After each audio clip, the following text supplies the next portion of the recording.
Hey, welcome back. It's time to delve back into the SCP Foundation Wiki. Time to read some scary creepypastas. Dude, I've been having kind of shitty sleep problems lately, but I figured I wanted to do at least something tonight, so hey, we're checking more of this out. Yeah, we're gonna be reading entries 161 to 170. I think it's gonna be just a fun little bit. So I've been thinking about the next reading session already. I think whenever we come up to Peanut, I'm just gonna read it again. But yeah, we're not doing that tonight. We're doing sequential still, but we're doing 161 to 170, so not quite yet Peanut. I hate this. Occasionally I'll open up the page and my browser's like, wait, potential security risk. Just give me a different link to it, it's fine. Every other day, they put a brand new security risk up, just so you don't get scared.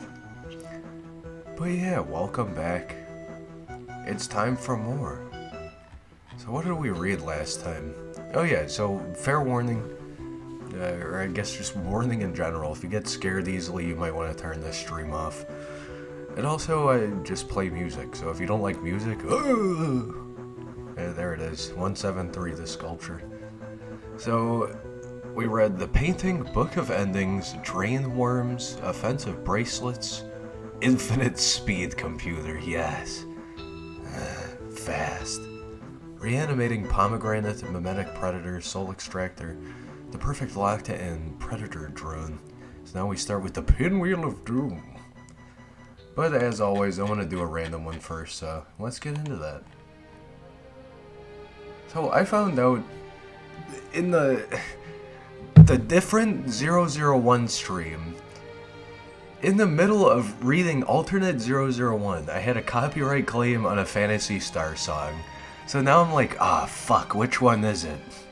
I'm like keeping my eyes peeled so I can snipe it out of the playlist. Anyway, yeah, this is some good Phantasy Star music for this very spooky one already. Skeleton? Alright, 5371, so this is past 5,000. The description for it just says 5371. Image is named ms.jpg. Of course Microsoft would do this. It appears to be a statue of a skeleton. I guess this, I could be wrong. Maybe parts of the flesh survived or mummified. This could be a real person. It appears to be a skeleton with some garb, a ripped open chest cavity all the way down to the pelvis, and their flesh is kind of like cloth. They're very, very bony. If any skin remains on the body of this thing, this creature, it's more likely anodized leather or something, or mummified leather more like it.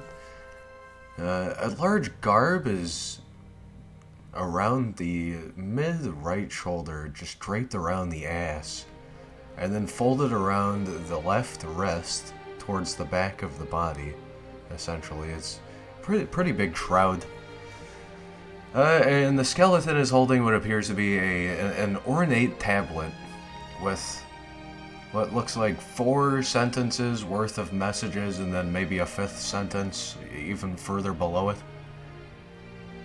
And then some strange markings, etched, horizontal, curving into vertical markings. The tablet is quite ornate. It does have some decorations along the left side of it, or at least from our view perspective, the left side of it. And the grip kind of spools into a circular formation. It becomes a cone. So part of the top of the stone is conical or cylindrical. It's very interesting looking. The subject is standing on top of just a stone plinth. Everything's naturally pretty well intact if this is not a sculpture.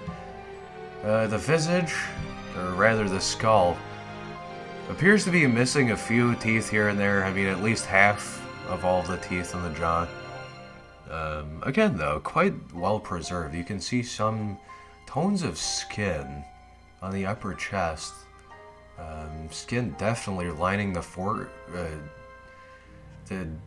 what is it called? The rib cage. The forward rib cage was what I was trying to say.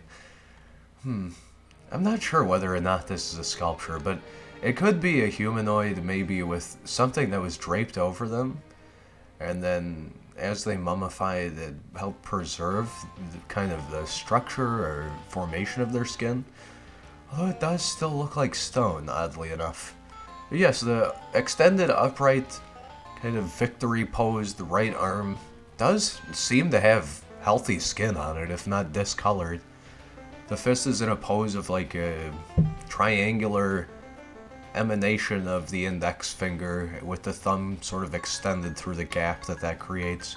And then the other three fingers are just in a fist. Adorning the skull is what appears to be maybe like perhaps a crown of flowers or clovers, or I don't know, lily of the valley or something. Or it could be something else just like pasted onto this. Yeah, aside from that, it's just like a weird skeleton skin hominid. Oh yeah, through the stomach you can see the rib cage and spinal cord. But it ascends in the darkness, presumably from, you know, whatever else is in the cavity blocking it off. It's quite grim looking. Alright. Well, I do have different zoom-in functions now, so I might get confused a little bit. Yeah, this one here is for YouTube. That's why I was getting mixed up there. Alright, item number 5371, object class safe. Special containment procedures. 5371 is to be contained in a medium-sized item locker in Site 19. Video surveillance has been installed inside the item locker to detect any previously unseen behavior. Investigations into its origins are forbidden. 5371 is a 2-meter-tall sculpture of a decayed humanoid, wrapped in draperies and holding a shield in its left hand. Okay, yeah, I guess that could be a shield, kind of like a ruined shield. On the shield reads the Latin phrase, Vincit qui se vincit. VINCIT space QUI space SE space VINCIT period. I don't know Latin. I never had any interest in learning it whenever I was in high school, so missed out on it. Footnote 1. He conquers who conquers himself. Ah, wise phrase. The right arm of 5371 appears to have once held something which has since broken off. Several joints are present inside its arms, although no way of activating them has been uncovered. Is this flesh automaton? 5371 instills a strong feeling of disgust upon viewing its face, which immediately subsides once breaking visual contact. Once completely out of the line of sight, 5371 will move as far from all subjects as possible, turning the face away from them. If possible exits are obstructed, it will instead slowly move its jaw in a presumed state of distress. Although the remainder of 5371 is in relatively pristine condition, its neck vertebra shows signs of hairline fractures which have since healed. Neck vertebrae? Neck vertebra? I always mix out the pronunciation. One of them, I'm pretty sure this is correct, one of them, like the multiple pronunciation is different from the single pronunciation, is what I've been told, or something like that, I don't know. Okay, so it's a healing skeleton, not even a statue. Discovery 5371 was discovered after a fire destroyed the subterranean levels of Site 18 on 1992-07-31. Upon surveying the damages, a previously unknown floor of the site was discovered underneath, entirely sealed off from the rest of the facility. The level consists of a long, expansive room. A metal placard on the floor's main entrance was melted beyond recognition in the fire. A circle split into 3 sections is inscribed in the center of the room. Each section is labeled with an inscription: scientific, ritualistic, and artistic, with the latter section being dyed red.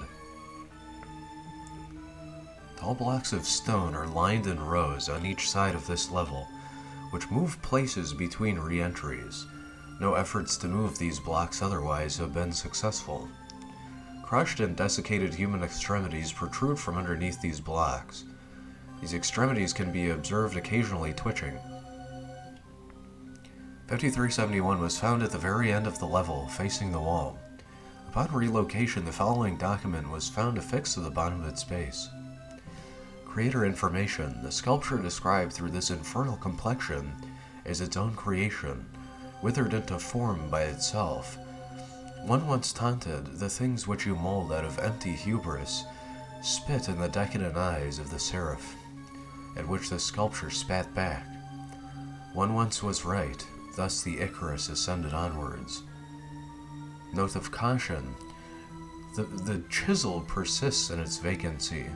The hearts of the sculpture's earthly faults, pumped to the beat of its chipping, shall remain vacant to prevent further hearts from beating.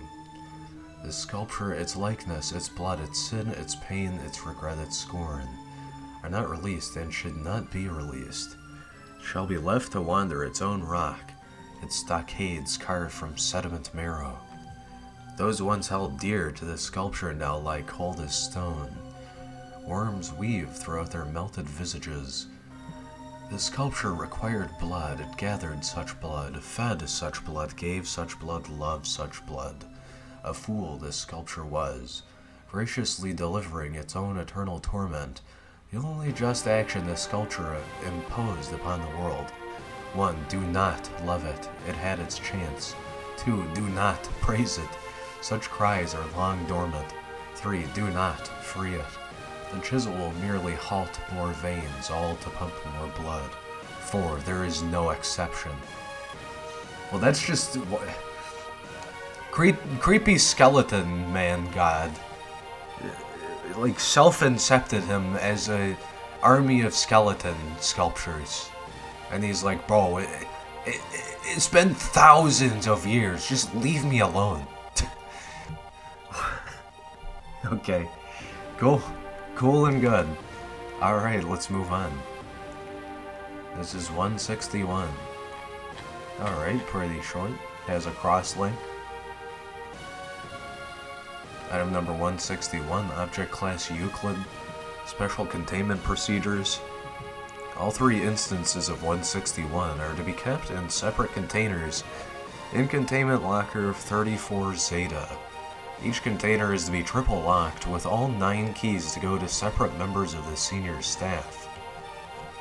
Once every 3 months, each individual instance of 161 is to be removed from containment. Current scheduling allows for only 1 instance to be removed in any given month. When removing 161, the remover is required to not be a member of senior staff. However, they are to be accompanied by the 3 members of senior staff with the keys at all times that 161 is out of containment. The remover is to be dressed in a full environmental... The remover is to be dressed in a full environmental suit, with extra reinforcement around the wrist joints to avoid contact. The senior staff accompanying the remover are to be dressed similarly. Before removal, a cell is to be set up for activation of 161. 2 D-Class will need to be requisitioned. 1 D-Class is to be strapped into a chair, immobilized, their left arm at a right angle to their body. It is imperative that their wrists be locked in so that they cannot turn their hand or move the angle of 161. The 2nd D-Class is to be strapped to the wall directly in front of the 1st D-Class's hand.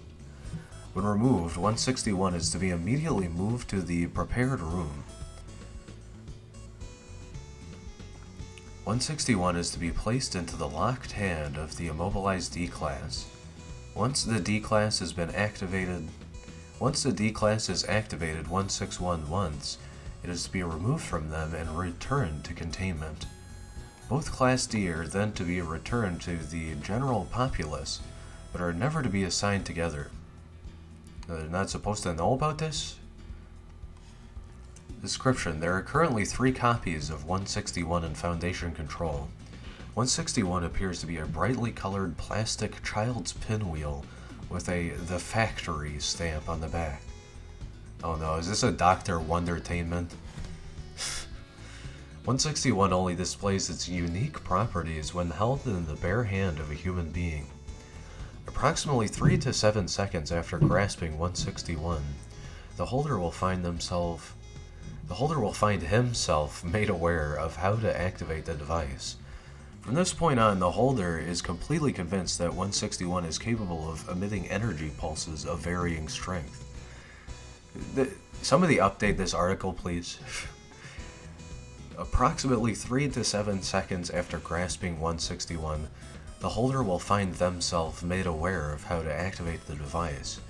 From this point on, the holder is completely convinced that 161 is capable of emitting energy pulses of varying strength. This conviction only affects the bearer, as no one else can see these pulses, nor do they appear to do any actual damage. However, anything the wielder destroys with these energy pulses becomes no longer capable of affecting the wielder, even when no longer in contact with 161. It's confusing. So, anything that's destroyed just becomes, like, intransient or whatever? You just pass through whatever you destroy? While it's affected by the energy pulse, can be walked through by the wielder, and living beings so affected not only cannot touch the user, but anything wielded by said beings will be unable to touch the user of 161 as well. So, like, transmits to anything related to whatever's destroyed. A minor side effect causes the wielder of 161 to develop megalomania and delusions of grandeur. It's been recorded. Addendum 1. Original procedures altered when a security guard with no prior knowledge of 161 broke into the containment locker and began using it freely. After security contained the breach, researchers discovered that if 161 were not used occasionally, the artifact would begin to radiate a telepathic lure. It must be used. The lure would affect those with low self-esteem and willpower and call them to 161. At that point, they would take the artifact in hand.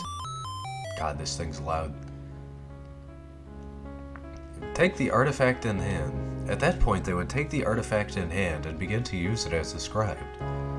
Addendum 2. A junior researcher attempting to cultivate the approval of senior staff noticed an unusual trend in beings and objects supposedly destroyed by 161. Investigation into beings affected by 161 before containment revealed all of them had committed suicide, with many within a year of being affected. A review of objects affected by 161 showed that, while many were still standing, most had fallen apart, and those still together showed signs of decay many years in advance of where they should be.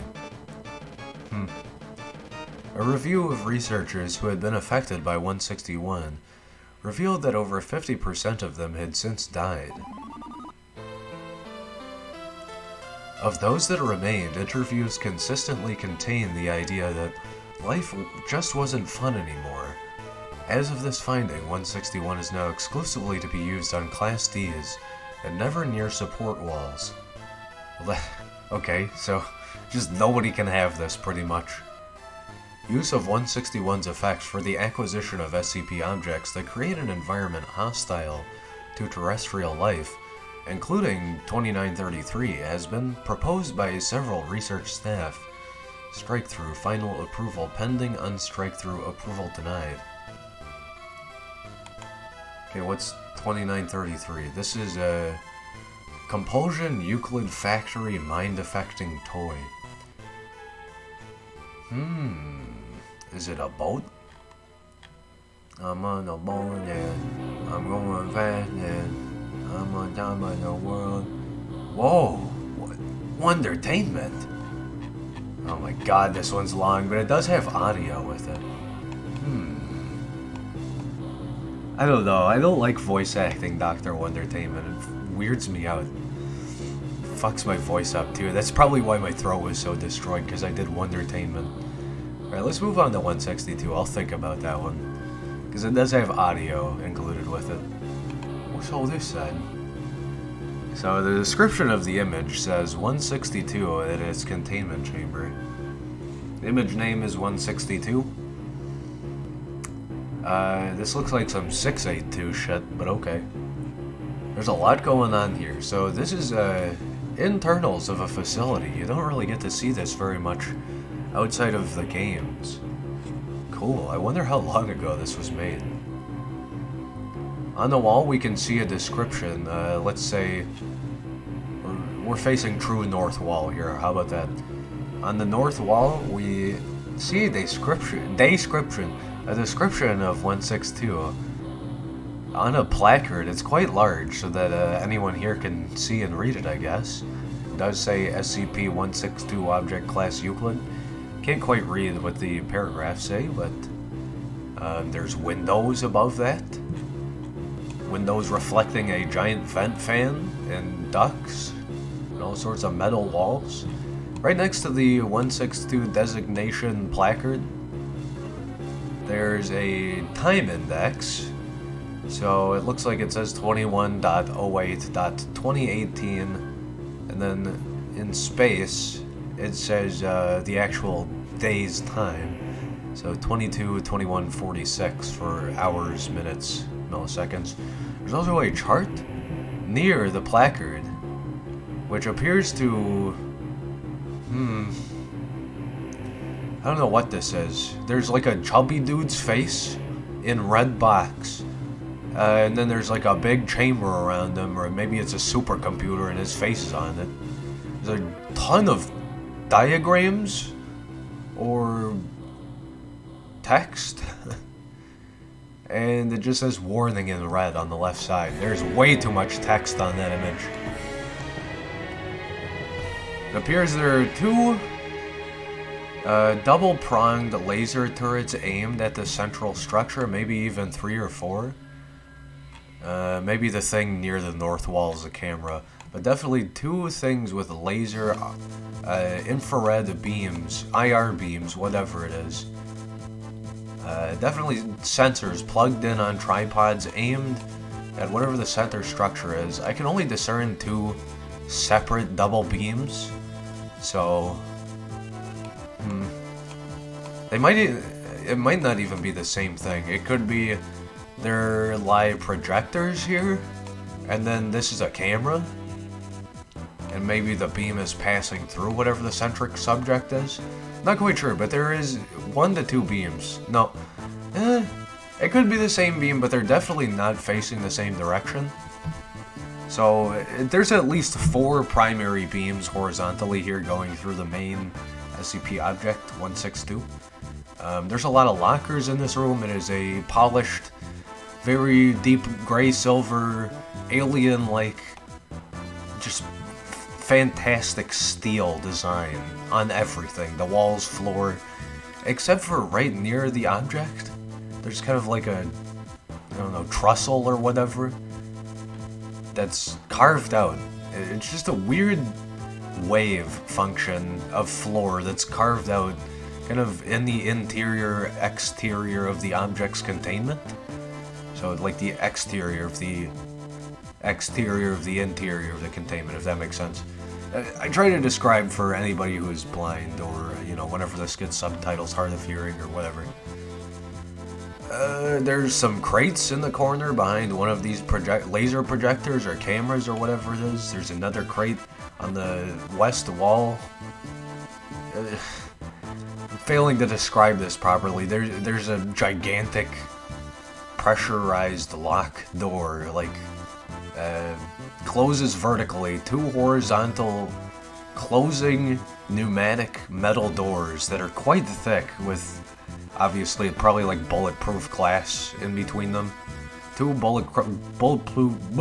bulletproof glass windows. Wow. It just had like a flash forward moment, and someone made a fucking music video of me just doing that for 3 minutes straight. Oh, holy fuck. Jesus, I've ascended to the music domain.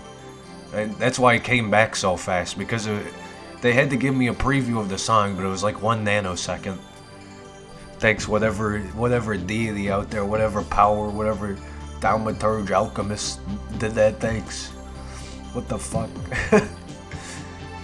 Near the pneumatic door, by the way, just on the very edge of it, the precipice, is red lined metal. It has kind of like caution interspersed red with, you know, metal in between. It's just like some polyhedron, I forget what it's called. Yeah, the object in the due middle. By the way, on the north wall again, there's like more vents. And on the far west wall, there's tubes. One with stripes, one without. Yellowish stripes. And above the door, by the way, says SCP. There's the SCP logo. Secure, contain, protect. And then further recessed outward from the door is like quite deep into whatever the overhang is above it. Just like a 2-button computer or some shit. On the other side are a couple of lights, so it probably closes a couple different ways. Anyway, the centric object is like some weird mass of what looks like knives. Yeah, I see scissors on the floor. So like really sharp shit. It's just a ball of sharp shit. And like an amorphous blob underneath it. Kind of like a shiny... You guys played Spewer on Newgrounds, right? It's like Spewer's Gish form, but with knives. I guess Gish, too, if you like Edmund McMillan. And it's definitely a sharp, orbular slime object. It has chained razor blades lining all over it. Not in random directions, though. It's very loop-de-loopy. But it has no function or anything to it. It just randomly splinters in some areas. And it's like all over it in the sense that it's just like weird train tracks. If you were imagining a weird zoom up of planet Earth with like exaggerated train tracks. And then literally everywhere, almost looking like hair, is knives. Maybe knives and hair. Sharp pinpricks hair or something. Hedgehog hairs, I don't know. Yeah, it's a fucking weird thing. Around the object is like a recessed circular orbular floor. Further up on that orbular carving out concentric circle floor are concentric lights. 3 panel per light fixture. It looks like there's probably 3 of them. I can't see the third of them, but I assume there's one behind the object, just how it's interspersed. Again, like weird carving around certain concentric areas too, even square-centric, whatever. And then again, curved square around the object says "Do not cross" in red with a red line around it. Staircase leading up, and there's a glass barrier, like a foot high, on top of this platform. Again, in a square shape, curved square shape, around this circle knife object. That thing's fucking terrifying looking. I have number 162, Object Class Euclid. Special Containment Procedures. 162 is to be kept in a sealed steel container at all times. Any handling is to be done with thick steel plate gloves and heavy body armor. Any personnel attempting to touch 162 without proper protection Any personnel attempting to touch 162 without proper protection or acting in an erratic or non-responsive manner are to be immediately removed from the containment area. All personnel are to submit to mental testing and review for 2 weeks after interaction with 162. Description: 162 is a mass of fish hooks, fish line, needles, scissors, and other sharp objects in a rough ball shape, close to 2.4 meters, parentheses 8 feet in width, and 2.1 meters, parentheses 7 feet in height. After being in 162's vicinity, subjects have reported feeling drawn to the object in order to touch it. This desire can extend for several weeks after seeing the item, becoming an obsession in many cases. The draw increases the more 162 is observed, and subjects will become violent towards anyone attempting to restrain or remove them from 162. Touching 162 will immediately result in several hooks becoming embedded in the subject's skin. The experience is extremely painful, much more so than normal fish hooks. Struggling or attempting to escape will ensnare the subject more, likely resulting in the subject's complete entrapment on the surface of 162. Subject will breathe profusely. Subject will bleed profusely, resulting in death after a prolonged period of time. Subjects whose skin is impenetrable to 162's fish hooks, such as 1063, have proven to be immune to 162's compulsion effects. Maybe it has something to do with the concept of being pierced.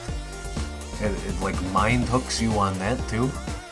So if you can't be pierced, then you're good. Attempting to remove a subject from 162 will result in the entrapment of the remover or gross bodily harm to the subject's flesh. Subjects will many times cycle between expressing extreme pain and requesting assistance to statements of pleasure and requests to be left alone, and attempting to grab and entangle personnel attempting to rescue them. So, these motherfuckers threw Hisoka the magician into this shit. He's like, hold on, let it kill me real quick, I'll come back and experience it again. Activation of 1114 within the proximity of 162 has proven to be an effective means of freeing a subject from entrapment, though 162's compulsion effect still remains. I didn't mean to click that.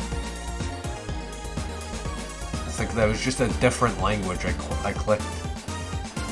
Alright, well, here's 1063 really quick if you want to pause it. Here's 1114. I saw something about chimpanzees. I think I'm just gonna skip some of these for now. Let's move to 163. Oh. It was, Artifact, Compulsion, Cognito Hazard, Euclid, Tactile. Alright, 163.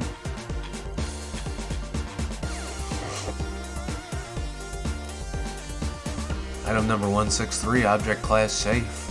Special Containment Procedures 163's enclosure consists of 4 adjoining rooms, 3 meters from floor to ceiling with the following attributes. Dot. 1 5 meter by 5 meter receiving room with an airlock and seating appropriate for both 163's and human morphology. 1 5 meter by 3 meter storage room capable of storing 163's isolation suit, tools, and games. 1 20 meter by 15 meter workshop and dining area which contains all salvaged technology, including 163-1. 1 5 meter by 5 meter sleep area and rest facility, furnished with seating and bedding fitting 163's morphology. Air is filtered into the enclosure and is automatically monitored at all times by computer and once daily by staff to check for impurities. Hey kid, I'm a computer. Stop on and download them. Filters are to be changed weekly or at any time impurities are found in the air. 2 separate lighting systems are used in the enclosure. One which produces radiation between 400 nanometers and 700 nanometers, and one that produces radiation between 150 nanometers and 300 nanometers. The primary lighting system is to remain active at all times to facilitate observation. The secondary lighting system may be turned on or off at 163's discretion. At no point are forbidden elements and chemicals to be introduced into the enclosure above prescribed proportions listed in Manual M163-1. Personnel and any items brought with them will be checked for traces of these chemicals prior to being allowed access to the enclosure. will be checked for traces of these chemicals prior to being allowed access to the enclosure.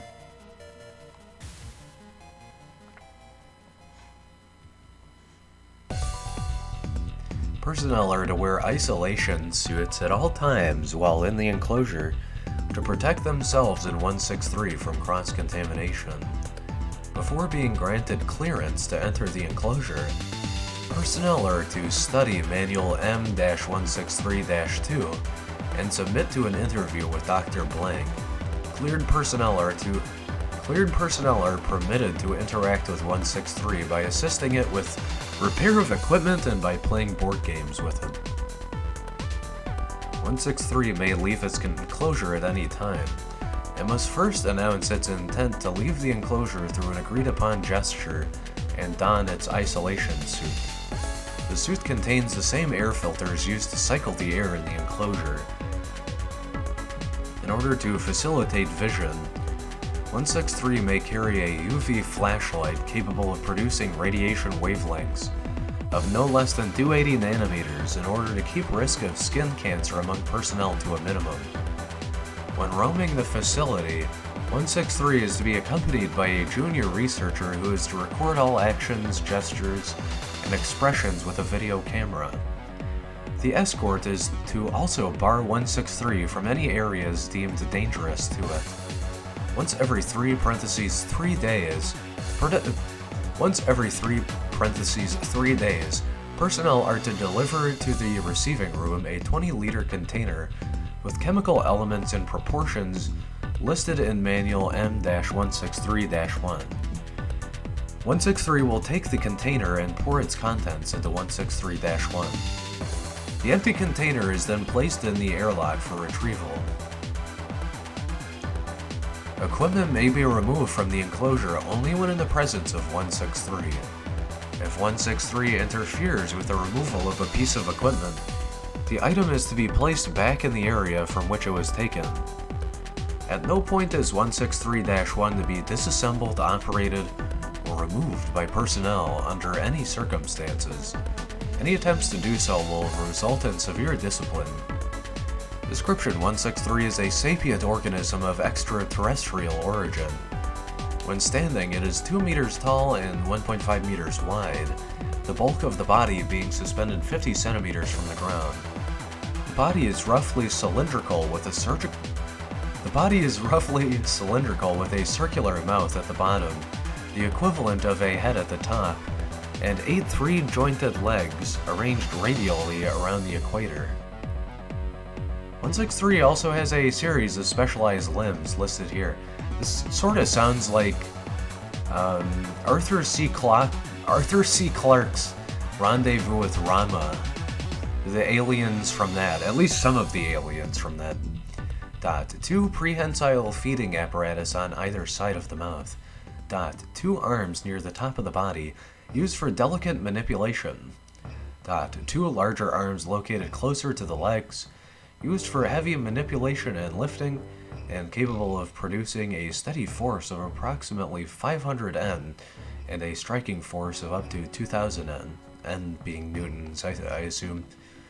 2 appendages of indeterminate function located between the legs and mouth pouch. 2 appendages of indeterminate function located between the legs and mouth pouch. Parts. 2 appendages of indeterminate function located between the legs and mouth parts, which had been amputated prior to 163's discovery. What? This full 360 degrees of vision. Oh no, it's real. Arthur C. Clarke's Rendezvous with Rama was real. We captured them. We have samples of them. 30 centimeters from the top of the body is a single semi-compound. 30 centimeters from the top of the body is a single semi-compound eye, which extends in a ring around it, allowing a full 360 degrees of vision. There's a blind spot at the back of the head to make way for an organ used for elimination of bodily waste. The compound I is separated into 88 units.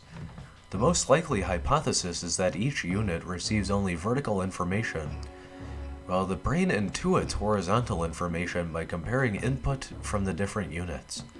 The eye is sensitive to light wavelengths between 150 nanometers and 300 nanometers, equivalent to UVC, which is harmful to most terrestrial life.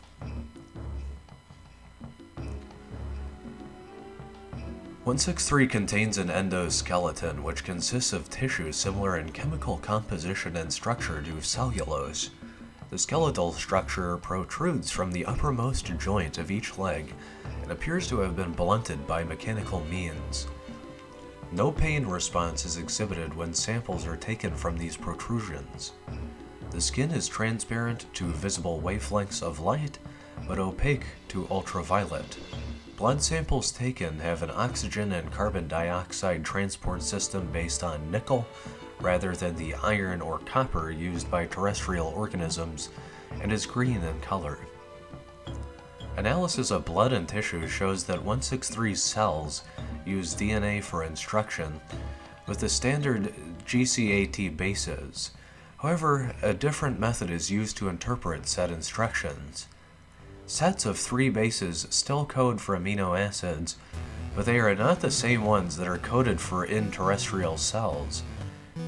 In addition, some terrestrial amino acids are not present in its biology, while others that it uses are not present in Earth's biosphere, allowing for dramatically different protein arrangements.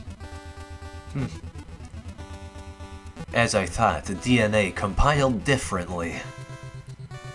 163's home environment would have contained different proportions of elements compared to that of Earth. This is evidenced by its sensitivity to certain common elements and its resistance to other less common ones. Redacted, a heavy metal poisonous to terrestrial life, is used in 163's metabolism. Does this motherfucker eat mercury? Iron and calcium, though not used by 163, causes no harmful effects to it. Exposure to blank in any chemical form causes damage to tissue. Blank and blank are as harmful to 163 as they are to us. A full table of safe and unsafe chemicals along with dietary requirements is contained in Manual M-163-1. Furthermore, the atmosphere would have had different proportions of gases. 163 is able to survive in our atmosphere for some time without mechanical aid, but will begin to show signs of illness after 1 hour. Air that is filtered to remove certain common terrestrial elements will prevent such an event. Analysis of 163's technology includes searches for hermetically sealed chambers, which may contain evidence of its home atmosphere.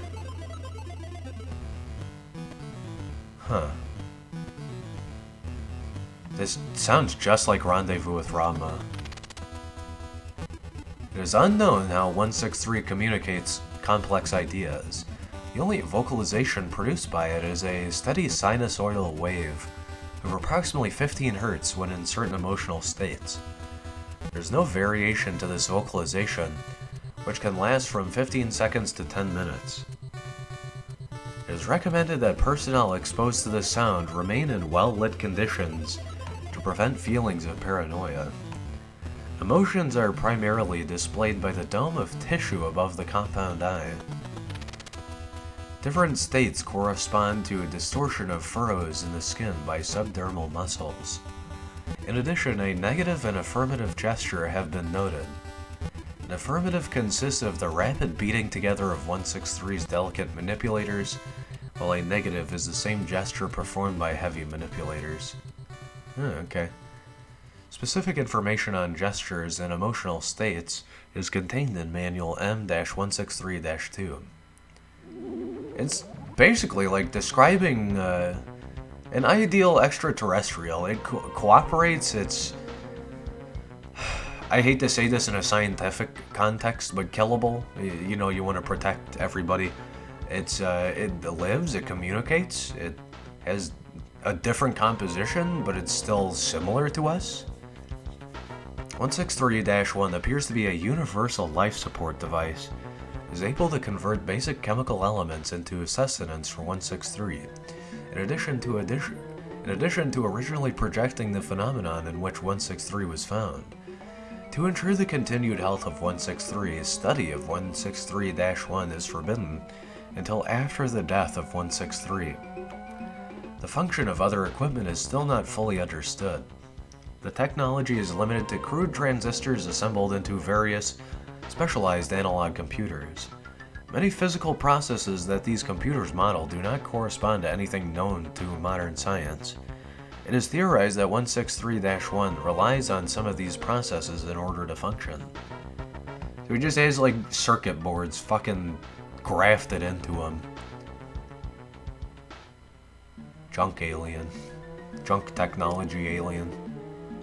163 was first discovered by miners in the Andes Mountains on double blank 20 double blank. The rock strata in which it was found are approximately blank years old. Shocked minerals in the vicinity indicate that its spacecraft had crash-landed.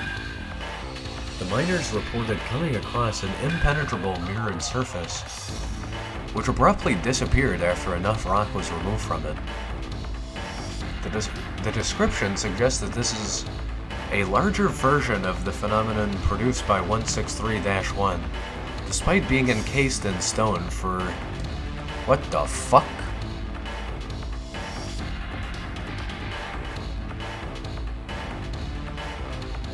Despite being encased in stone for triple million blank years, the contents of the chamber showed no sign of age or degradation, believed to be an effect of the phenomenon.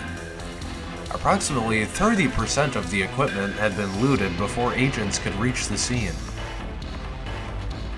Though some have since been recovered, there are many items still at large. Agents are continuing to scour the black market for any further clues as to the whereabouts of the missing technology. What, so we're just expanding into the alien multiverse now? Cool, alright. When agents took control of the scene, 163 was still encased in the reflective sphere produced by 163-1. The relative simplicity of 163-1's interface allowed agents to quickly deactivate it. Agents were forced to subdue 163, which was violent at the time. Aside from this initial confrontation, 163 has cooperated with the Foundation to the extent of its ability to understand us. Pog aliens. The following are select experiments performed on 163. A full list of experiments and results is contained in Manual M-163-2.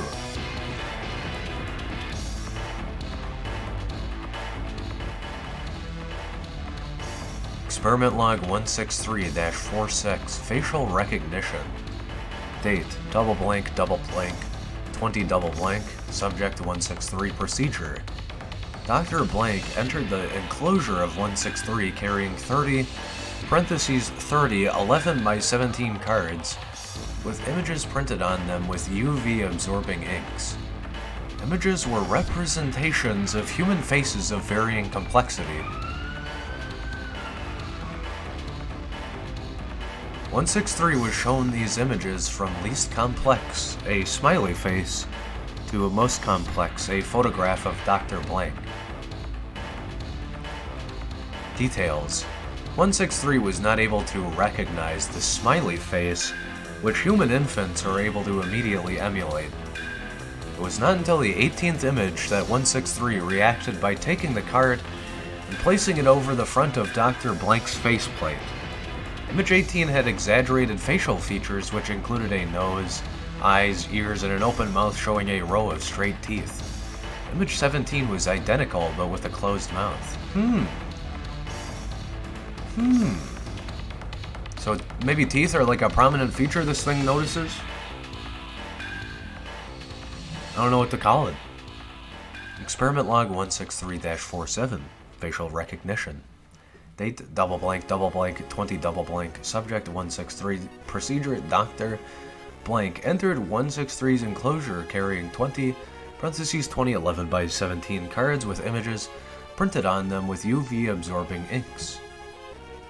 Images were representations of the top of 163's body, ranging in complexity from an isosceles triangle to a photograph of 163. Details. 163 did not recognize the first card as a member of its species. The second card, depicting an isosceles triangle with a horizontal line going through the middle, elicited a response. Okay. 163 took all the cards from Dr. Blank and looked at each in turn. It then sorted the cards into 2 stacks, one which contained 6 images including image 1, and one which contained the remainder including image 2. It is hypothesized that the first stack includes images which cannot be recognized as 163's species, while... Oh, okay, I see. It is hypothesized that the first stack includes images which cannot be recognized as 163's species, while the second stack has images that can. The presence of the photograph in the second stack supports this hypothesis. Experiment log 163-80 altruism test. So it is quite intelligent. Our alien friend. Date, double blank, 20 double blank, subject 163. Procedure, Dr. Blank entered the enclosure carrying 2 wooden blocks and a box of capable... Doctor entered the enclosure carrying 2 wooden blocks and a box capable of holding both. Dr. Blank. I don't know if I should just be lazy with repeated doctor names or read blank every time. Whatever. Dr. Blank opened the box and moved 1 block into it while feigning great effort. After closing the box, Dr. Blank moved the second block toward it, again feigning effort, and awaited a response from 163. Details. 163 opened the box for Dr. Blank after 10 seconds of him attempting to place the block inside the lid while the lid was... 163 opened the box for Dr. Blank after 10 seconds of him attempting to place the block inside while the lid was closed. The result is consistent with the same experiment performed on human children. Experiment log 163-88. Higher functions. Date, double blank, 20 double blank, subject 163. Procedure. Doctor entered the enclosure with a cart containing an easel, 5 canvases, assorted brushes, and a selection of pigments which reflect different ultraviolet frequencies between 150 nanometers and 300 nanometers. Dr. Blank briefly demonstrated the act of painting using 3 of the pigments before handing the brush to 163. Details. 163 immediately began painting with the provided pigments. The image produced was of a landscape containing unrecognizable plants and animals, according to UV imaging. 163 remained still for 7 minutes after completing the painting before knocking it from its easel and retreating to a corner of the receiving room. Cranial ridges indicated distress. All further attempts at interacting with 163 failed until Dr. Blank attempted to remove the painting supplies from the enclosure. At that point, 163's heavy manipulators were protruded from between its legs and indicated the negative gesture.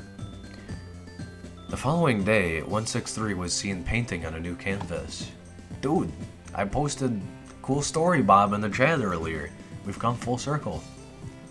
Addendum 163-88. 163-88, whatever. 163-88. As of this date, fresh canvases, paints, and brushes should be provided to 163 whenever its supplies begin to go low. This is the first truly meaningful communication we have been able to understand. At the very least, we may be able to learn more about the ecology of its home world, Dr. Blank.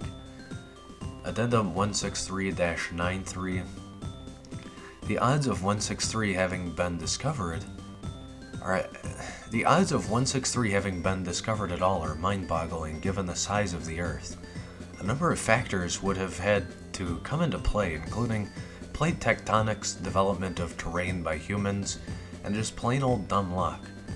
I'm filing a recommendation that all excavations of triple blank million-year-old strata be monitored for agents.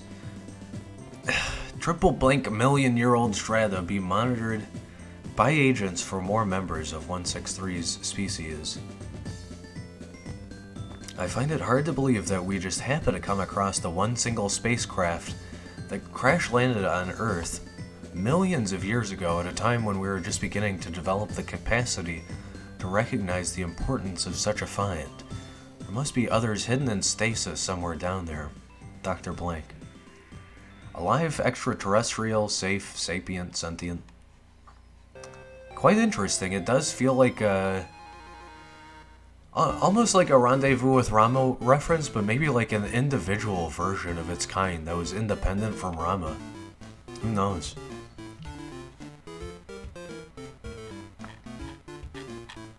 (164)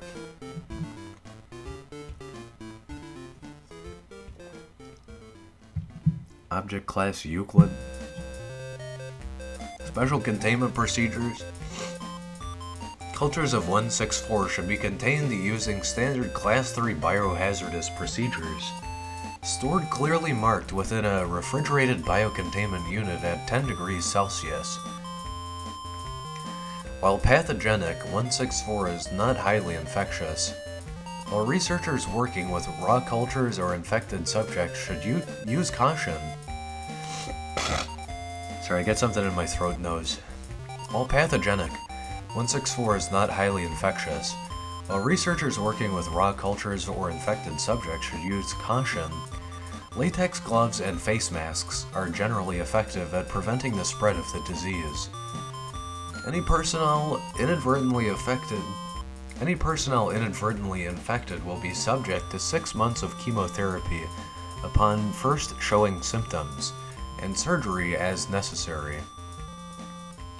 Civilian outbreaks should be handled using cover-up procedure ALEF-single blank for contagious materials. ALEF, A-L-E-F. Or ALEF, I guess.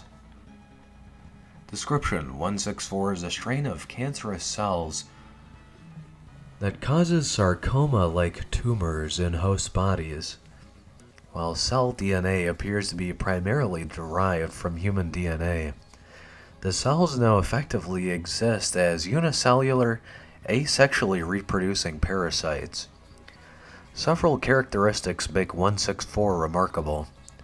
164 is the only parasitic (transmittable) cancer known to affect human beings. 164 is the only parasitic (transmittable) cancer known to infect human beings. Strains are transmissible through, in order of infectiousness, blood contact, sexual intercourse, skin contact, and airborne contact. Chemotherapy and surgery are effective in treating the disease in nearly all stages. Tumors produced by 164 that grow larger than a certain size will, in 75% of cases, follow normal behavior for cancerous sarcomas. However, in 25% of cases, host bodily materials will be utilized for the creation of a new separate organism inside the tumor. In the case of multiple tumors, some or all may follow this behavior. Said organisms will apparently begin as zygotes (fertilized ova) and replicate, much like fetuses. Externally, this appears no different from normal tumor production, and may go unnoticed in initial stages. Oddly, mature organisms identify as being completely unrelated to the original tumors, corresponding with a previously unknown species of order Teotheda (squids). Removal of organisms shows they are entirely viable in marine conditions and will perform normal actions such as locomotion, catching food, basic defense, reproduction, etc. However, said organisms will also remain entirely viable in the original tumor, rarely moving or shifting position, continuing to grow at a regular rate until the host is killed. The existence and nature of the organisms parentheses SCP-164-2, is often not realized in civilian cases until biopsy or surgery reveals the developed organism. 164 organisms and tumors may interact with host physiology in interesting ways. The following cases are particularly notable. Female, D-class, 23 years old. 164 tumors spawned on uterus walls.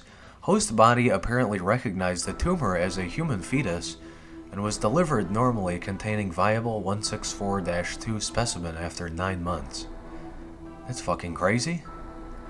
Male D-class, 30 years old. Tumors spawned on the spinal cord, disrupting the central nervous system. As a result, movement from 164-2 would occasionally cause subjects' limbs to flail, suggesting a cross-wiring of the nervous systems of the two organisms. Biopsy lent support to this hypothesis. This kind of sounds like eldritch technology or something. Male D-class, 25 years old. Tumors spawned near the esophagus and windpipe of the subject, in a location that with ordinary growth would have normally blocked off said passages and quickly killed the subject. Instead, the growth of the tumor shifted to the back of the neck, preventing subject from dying before the normal point. Dr. Blank suggests that this may have been a deliberate action taken by 164. Alive, biohazard, cephalopodic, or cephalopodic, whatever it is, contagion, Euclid, invertebrate, parasitic, species, transfiguration. This definitely sounds like a precursor to, like, eldritch horrors. Absolutely, bro. There are many images here. 165. The description of the image: SCP-165 escapes from the heat of the sun in an abandoned building. The image is named 165-1. Appears to be a sand-filled building. The sand is rippling inward towards the camera. It also has ripples, kind of like a pathway diverging towards the right corner of the room. The sand is flowing in from what it appears to be a window. Although it's a very odd window. It looks like either parts of it are blasted out to the point where there are no jagged edges, or it's just a very clear window. But it has a opening to the right-hand lower side. The left side is just sort of opaque pane glass, and then above all of that are 12 smaller windows in a square rectangle fashion. Two rows of 6. It's presumably kind of a dilapidated building because the ceiling has like black holes or something, black protrusions. I don't know, scuff marks or something. There's like on the forward right side wall, there's a couple of metal pipes or something. One of them has black protrusions all over it. Towards the top right of the ceiling, there's also some more of that black, and then kind of in between those two things I just mentioned, there's like some weird fucking thing. I don't know what that is. What is that? It's like a worm on the ceiling, or like a absorbing snout. Just some weird brown upside down can. I guess it could be another pipe. There's a door, completely ajar, with a doorway leading into presumably more of a house or something. We can see more windows in the distance. And all the walls are painted white. Can't really discern much out of the window. And outside of our primary room here, again, where the first window was, is just like a shrub. And then another shrub in the distance, maybe. And just a lot of light being cast in. There might also be some light coming from the top left, or the camera's a little smudged, because the light is... every emanation source of the light is going diagonally from top left to bottom right. And yeah, just on the far right is more wall from this building. It's clearly dilapidated and cracked. A little further up. Yeah, that's 165-1. 165, Object Class Keither, Special Containment Procedures. Housed in a facility at Armed Biocontainment Area 14, 165 is to be treated as a contagious pathological organism. The highest sterilization and quarantine procedures are to be followed. Microwave field generators around 165's area are in place to restrict movement of its dune within its containment area. Once every 9 days, 165 is fed live cattle weighing at least 750 kilograms. So it's a tiny worm that can consume, is it? Is that what it is? Description: the organic component of 165 resembles that of typical parasitic mites. 750 micrometers in length with 8 legs, and a genetic structure similar to the house dust mite. The main difference is the hermit crab-like behavior of attaching grains of sand to its back. It is unknown what purpose the sand serves, but the massive colony of 165 numbers in the hundreds of billions to possibly trillions, creating a rather large dune. The similarities between data expunged and 165 are only superficial. Data expunged's colony is protozoan in nature, and apparently shows a collective intelligence and awareness that is not understood. 165's colony is made up of individual Akari who don't show cooperation, but rather competition in the hunt for food. Like mosquitoes, they rely on chemical detection of carbon dioxide and sugars in the air to detect prey. The Akan mites roll and bound over one another toward prey. The Akari mites, I thought that was an N. The Akari mites roll and bound over one another toward prey. The Akari mites roll and bound over one another toward prey, only using their legs to climb over one another. When in contact with the flesh of animals, they release a numbing chemical toxin in their bite, similar in makeup to that of mosquito and flea bite toxins. Subjects are typically unaware that millions of mites are taking turns at grabbing mouthfuls of its flesh as they swarm around their victim. A typical swarm resembles a swirling vortex around the victim or victim's appendage. The 165 colony is efficient enough in their competitive swarming that most animals' appendages can be defleshed and reduced to bone within minutes. The numbing toxin is so effective that sleeping victims may not wake up as their limbs are eaten away. Okay, there's another image. The description: an electron microscope image of 165. It does look like maybe a dust mite, or again like a tardigrade. We've had one of those before. It has kind of like a porous looking membrane almost, but it's really just, I guess it's cell wall at this point, at this scale. Can't really make out the background too much. It looks like kelp or something, and then like a cavern, and maybe more of these suckers even further back. Bit of darkness in the landscape into green, and the main subject here is a golden yellow. Looks very arachnid-like, but with no eyes. 2 large mandibles, 2 smaller arms for cleaning the mandibles and other like dexterous functions, and then 4 large legs is what it looks like, with a gigantic bulbous sac. And just weird, noodly, tiny, grainy, leaf-like appendages coming out of the back of it. It's almost fuzzy looking. It looks like a tarantula a little bit.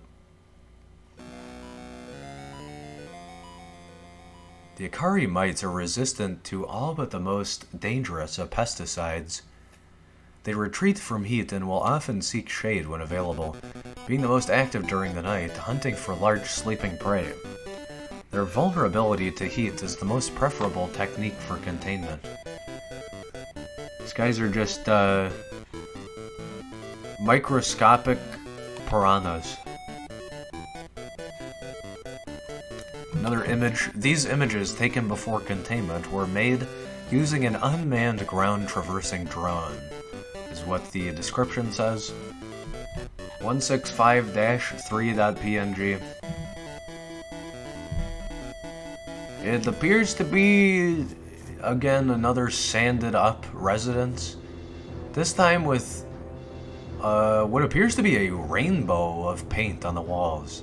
Because the further down we can see under the sand dunes here, the more blue it is, and then the further up it fades, rather transitions into yellows, into, I guess, cyan into yellows, into greens, and then into deeper golden yellows, into oranges, and presumably red or brown or something.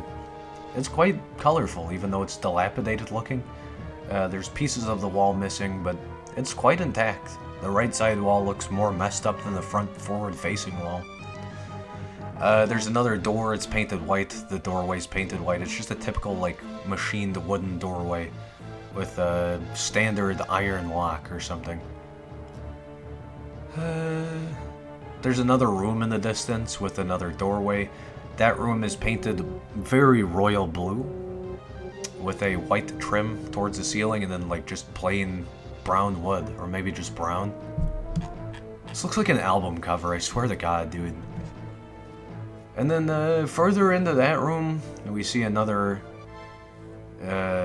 doorway leading to what looks like even more sand. So I guess this might be the previous room.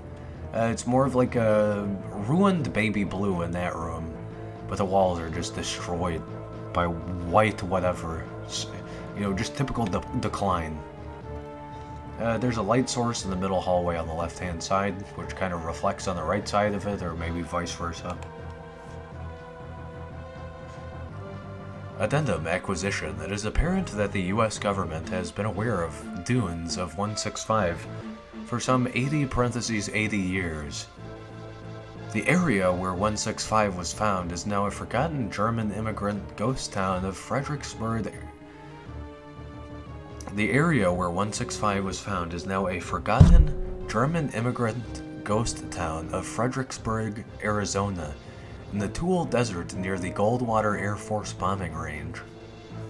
The remote town of Fredericksburg was founded sometime in the late 1800s and by 1908 had become a ghost town. A passing cavalry troop reported that the inhabitants had disappeared and that the buildings were empty.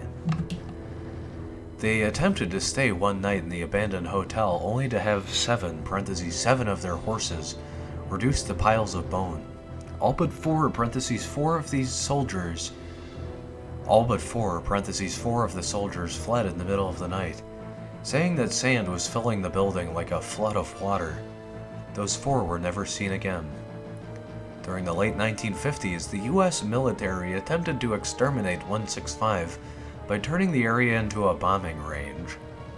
It was successful in reducing the numbers of 165, but in the late 1980s it became apparent that a ground cleanup and extraction was needed to remove the presence of 165. Mobile Task Force Epsilon 9, aka Fire Eaters, were dispatched for containment and extraction of 165. Upon entering the town of Fredericksburg, an upturned sign was found reading, Vorsicht vor dem Kriechenden, Hungarian Sand. My German's a little rusty, which translates to Beware the Creeping Hungry Sands. The flame accelerators of MTF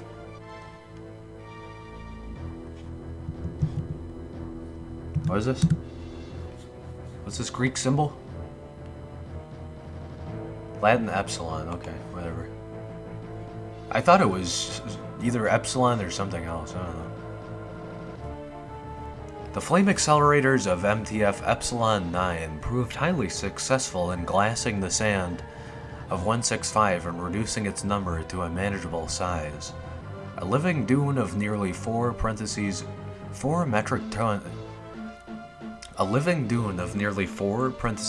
metric tons of 165 was contained and transported to ABC Area 14, where it is monitored and contained. There's another image. Caption for the image says, "The most complete standing building of Fredericksburg, Arizona was home to the largest dune of 165.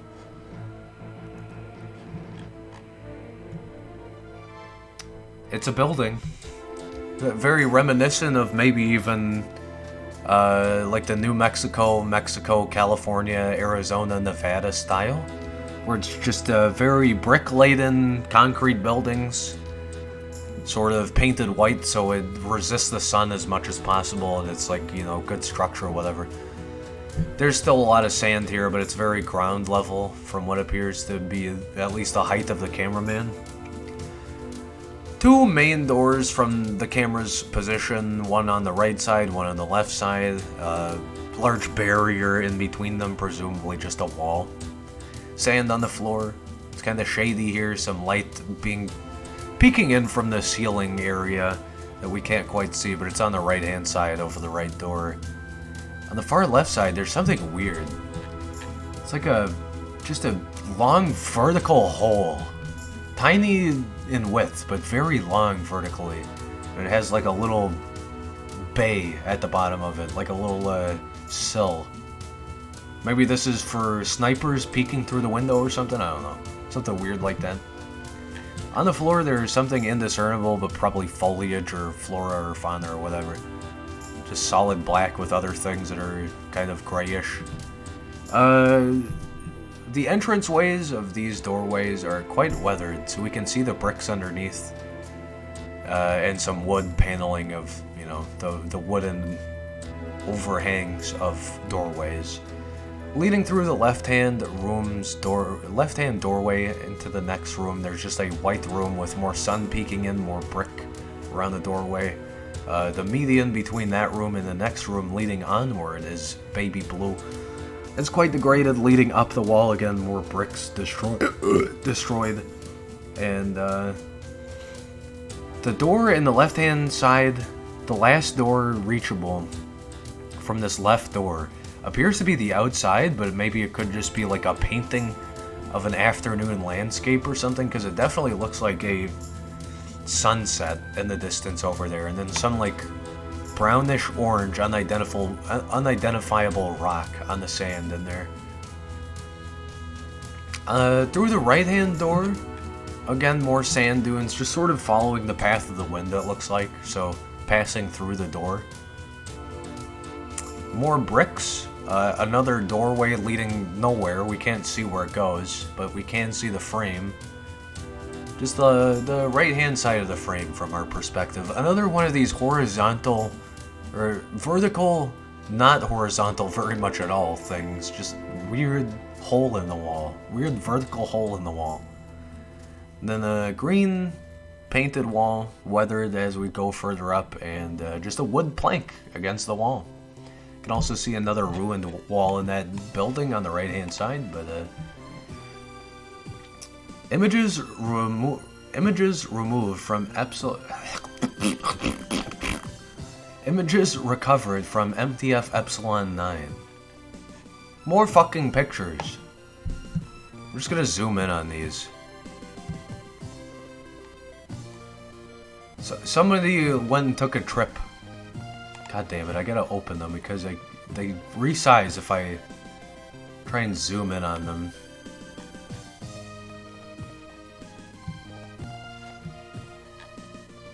I mean, it's just a bunch of pictures of a destroyed sandy building. But here, I'll go ahead and sort them really quick and then we'll look at them briefly. So 165-5, 6, and 7. Photograph 165-P1, Fredericksburg, Arizona, United States, blank, comma, 1980, single blank. That's this. There's some what looks like footsteps, but maybe just sand dunes. Again, more doors, more rooms, more windows, more white painted walls that are degraded. One door's closed, one door's kind of slightly ajar. One's quite open, one's missing. Or two are missing. You can see a window in the other room. 165-P2, same everything else. Two windows,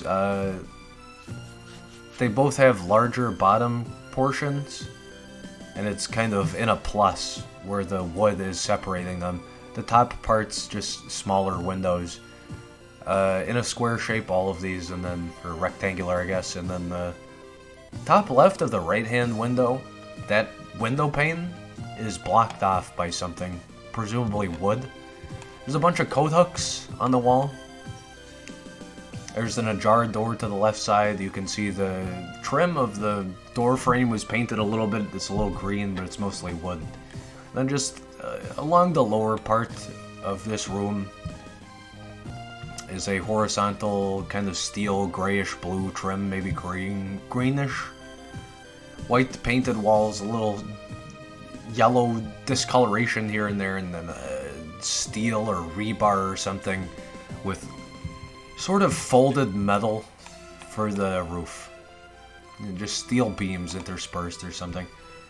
Last image, 165-P3, 165-7. It's underneath the foundation of the house. We can see probably what looks like definitely like boot tracks in the sand. Whoever took a photo here walked around a bit. Just more sand dunes, higher in the right-hand side over here and lower in the left-hand side, which looks like it gets higher up again. Some indiscernible square object in, you know, the mid-foreground, and then just very extremely concreted random rocks to use for the foundation support. Wood barrier beams, or maybe, yeah, definitely wood, and then again, a wood floor, but going in the vertical direction, basically, towards the viewer. Separated, you know, vertically as well. Support beams made out of wood. Further support structure through the entire foundation of the building. Alright, that was quite interesting. I didn't really know that about Fredericksburg. I've probably heard of it, but fuck if I remembered it. Alive, carnivorous, featured invertebrate Keter, self-replicating, species, swarm toxic.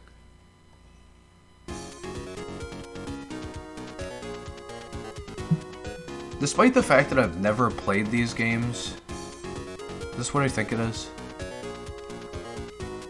Despite the fact that I've never played Shin Megami Tensei Devil Children Messiah Riser, these, I don't know what Atlas did, but these songs are fucking bangers. Every single one. I guess to be fair, it's like a GBA series or something, right? Or Game Boy Color or something. I don't know, I've never had an interest in playing it. 166. Item number 166, Object Class Euclid, Special Containment Procedures. 166 is contained in Biocontainment Zone C at Site 19, which has been modified to include a hermetically sealed antechamber and an industrial-strength air purifier. Containment staff must wear the specially designated 166 biohazard suits at all times when inside 166's containment area. Due to 166's unique physiological needs, a variety of loose-fitting organic... Due to 166's unique physiological needs, a variety of loose-fitting organic cotton clothing has been provided to be rotated monthly. All meals are to be cooked according to the guidelines provided, with as little inorganic additives as possible. Reasonable requests for personal items and modifications to the containment suite may be granted upon approval by a strike-through level 4 or higher authority unstrike-through. Update: all requests by 166 must be approved by... Update: all requests by 166 must be approved personally by Site Director Light. To date, 166 has requested a copy of the Holy Bible, Douay Rhymes, Challoner revision, parentheses granted, a Catholic rosary, parentheses granted, access to a Catholic priest for confession, mass, and other sacraments, parentheses strike through denied, unstrike through. Chaplain Davis has been scheduled to meet with 166 on alternating Sundays after a thorough decontamination process. Various books and magazines, mostly religious in nature, granted pending review and approval of contents. A telephone with which to contact the abbess of the Our Lady of Mercy convent in County Galway, Ireland. Parentheses, strike through, unstrike through, denied. Parentheses, strike through, unstrike through, granted. Overruled by order of the site director, denied. Description: 166 is a European female human in its late teens with undulate features, possessing antlers, hooved feet, and a short tail reminiscent of Rangifer terrendus. Parentheses, common reindeer. It's literally fuck is her name? Fuck is her name? It's literally Noelle from Deltarune. Literally. Despite these obvious abnormalities, DNA analysis reveals no abnormal genetic traits. Literally Noelle from Deltarune. Within a 15-meter radius of 166, artificial objects gradually return to an unworked state. Higher complexity objects like electronics or vehicles are affected quicker, with degradation of their metallic components causing catastrophic structural failure in a matter of hours. Rudimentary materials such as stone buildings or products made of organic materials decay at a virtually imperceptible rate. Within the same radius, plant life will begin to sprout, often growing in improbable places such as out of security cameras or ID scanners.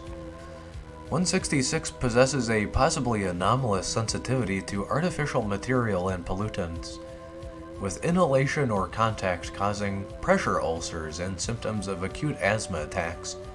In one case, physical proximity to a smoker caused 166 to undergo a severe asthma attack, even though the doctor at the time had not smoked a cigarette for 3 weeks. Discovery 166 was discovered at the Our Lady of Mercy convent in County Galway, Ireland, where it had lived since infancy. 166 was confirmed by a defecting Global Occult Coalition agent to be the child of threat entity 9927 Black, the Goddess, also known as SCP Quadruple Blank, who was terminated by a GOC strike team in what would be known as the Cornwall Incident. Recovered the GOC documentation. Interesting. Threat entity database entry. Threat ID KTE-9927-Blackchild, the daughter. Authorized response level 4, parentheses, severe threat. Description: threat entity is the child of incarnated LTE-9927-Black, the Goddess, and an unknown father. While it strongly resembles its mother and shares its animalistic features, it lacks the extreme bestial appearance of 9927-Black. Possesses minor chlorokinetic abilities. But primary reason for threat entity classification is the instinctive knowledge and eligibility to enact occult procedure Clockwork Blackchild, Havila, a worldwide ritual working that would irreversibly regress human civilization to Neolithic standards. This sounds like a different one I've read. Strike Team Lancelot neutralized 9927-Black in 19 Double Blank in England during an operation which would later be known as the infamous Cornwall Incident, but were unable to confirm the liquidation of 9927-Blackchild. Due to the death of the strike leader, Agent Ukulele, Ukulele was posthumously awarded the Silver Aegis, for his lifelong service to humanity. Liquidation: threat entity is not known to possess any defensive abilities, terminated with extreme prejudice. The agent had refused to terminate 166, instead smuggling it to a Catholic convent in County Galway, Ireland. It lived there until the age of 12, at which point a visitor to the convent accidentally witnessed 166 and reported it to authorities. The agent then contacted the Foundation agreeing to share GOC intelligence in return for the guaranteed safety and containment of 166. Further details are classified. Addendum 166.1, Chaplain Davis Biweekly Interview. Just gonna grab a drink. Thirsty for water. Any hydro homies out there? Davis, good morning, child. SCP-166, good morning, father. Davis, as usual, I have to remind you that due to our environment, the seal of confession will not take place unless specifically invoked. Even then, details of our conversation can be unsealed if they're determined to be essential, understand? 166 nods. Davis, excellent. Now, how are you doing? 166, good. One of the staff told me about Benedict yesterday, is that true? Davis, yes. That was rather unfortunate, but it does make sense. He was rather old even when he first took up the position. Now we can rest, knowing he served the church well. 166, do you know who is going to replace him? Davis, speculation has abounded, but it could be anyone. These are difficult times, after all, with all the recent controversies.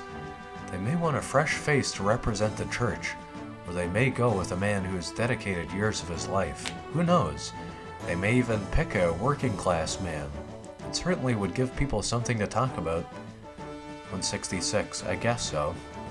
166 and Davis sit in silence. I like 166 better, it's less annoying. Davis, I'm sensing a question arising, child. 166, sorry. Davis, no need to apologize, that is what I'm here for, after all, what is it? 166, it's just, I wanted to ask you something. Thought it might be a little personal, I was just wondering, you have a good relationship with your parents? Davis, my mother, yes. Before she passed away, I visited her once in a... Before she passed away, I visited her once a month at the retirement home, plus her birthday and holidays. Told her I was a chaplain serving in the military, which I suppose is somewhat close to the truth. 166, and your father? Davis. It is a rather more complicated question. He was a good man, a soldier who held three things dearly: God, country, and family. Unfortunately, he held those convictions rather severely, which resulted in some heated discussions. I love him still, but this way is best for everyone. Davis sighs. Davis, and what about your parents? I know you lived in the convent, but what before that? 166, I never really knew them. I got dropped off when I was a baby. I mean, I guess they must have known the sisters if they put me there, but I don't remember them. Just what I picked up. They mentioned my mother a bit before they realized that they should watch what they say about me. I think they said something about her being a goddess, which obviously wouldn't be true. She must have been some sort of spirit, but she must have been something if I ended up looking like this. 166 gestures to herself. 166, I remember eavesdropping on the abbess. She was talking to one of the other sisters about how she had done something wrong. Something about a ritual that someone else stopped. They said she died. Davis, I'm sorry for your loss. 166, not like I knew her. Davis, and your father? 166 hesitates. 166, I don't know. He must have been the one who dropped me off at the convent, but why there? Why didn't he take me with him? Davis, I'm sure he had his reasons. 166, maybe. You know, they never talked about him, not once. I must have asked the abbess 1,000 times, but she never even mentioned a hint of him. 166 pauses. 166, if my mother was so horrible, what did my father do? End log. Addendum 166.2, Disciplinary Interview of Redacted. Begin log. Light, what the hell were you thinking? Redacted. I wanted to make sure she's alright.